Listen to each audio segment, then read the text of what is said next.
Hello, basketball friends, I'm a Lakers fan and I bring you updated news. Subscribe to the channel and leave your like.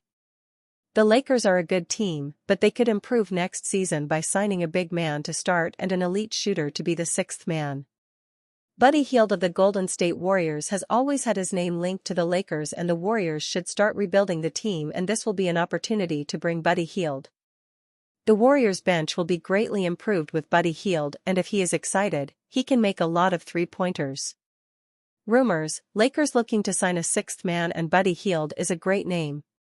The Los Angeles Lakers' 2025 postseason performance will tell the franchise plenty about its current state. If Luka Doncic, LeBron James, and the Lakers fail to advance past the first or second round, it will be clear that an off-season move must be made. Los Angeles may consider acquiring a plummeting Golden State Warriors guard, preparing for the number 7 versus number 8 Western Conference play-in contest. Buddy Hield was a long-range extraordinaire for the Warriors early in the year. The former Philadelphia 76ers contributor shot 50% from 3 in October and 41.4% from 3 in November.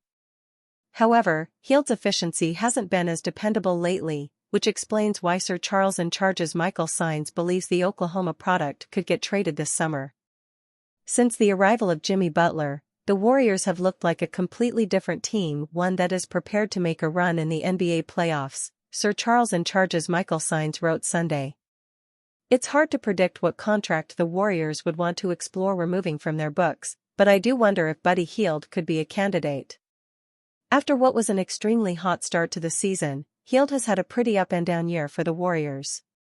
Unless he has another hot streak in the postseason, it wouldn't be that shocking to see Golden State explore trading the three-point shooting specialist, especially if they're going to have any shot to re-sign Jonathan Kuminga in free agency. If the Warriors beat the Memphis Grizzlies on Tuesday or win their following play-in game, Hield will get a chance to return to his sharpshooting ways on the big stage. A lackluster showing from the 2020 three-point contest champion would likely motivate the Dubs to wash their hands with Hield, allowing Los Angeles to examine the pros and cons of pursuing the 2020 NBA three-point contest champion.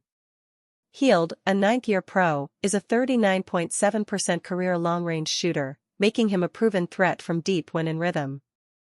Still, Hield's erratic nature could be viewed as a red flag for a Los Angeles squad that wants to surround Doncic with consistent perimeter shooting.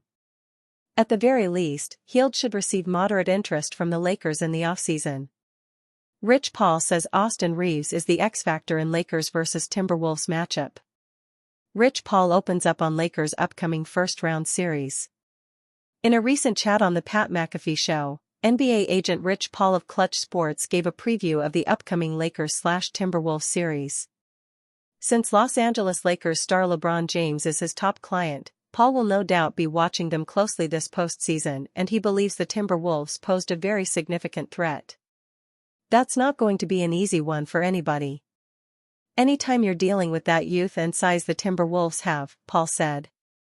And being able to be Ant, he can give you 40 any night. The Timberwolves made it to the Western Conference Finals last season before being eliminated in a highly competitive series. The Lakers will have home court advantage in this matchup, and they'll also have their stars to help even out the odds. You have the experience with LeBron James and Luka Doncic being at the level that they play IQ-wise, but they'll have to depend on the others as well, said Paul. Austin Reaves would be the X-factor in that series, I believe. The Lakers are an entirely different team after swapping Anthony Davis for Luka Doncic back in February. Overnight, the entire game plan changed for the Lakers, and many fans expected them to struggle after giving up most of their frontline. Instead, the Lakers found success with small ball as Jackson Hayes held down the interior with his defense and finishing around the rim. Over months, the Lakers found a steady rhythm with Luka, and they managed to finish third in the West for the upcoming playoffs. Their reward? A showdown against Anthony Edwards and the Minnesota Timberwolves in the first round. As winners of 3 straight games, and 8 of their final 10, the Timberwolves have caught fire at the right time, and they look like a team poised to make a huge upset in the West. With the Wolves' size and depth in the front court, Rudy Gobert, Julius Randle, the Lakers could struggle to control the paint, and it will likely lead to a lot of dunks and layups around the rim.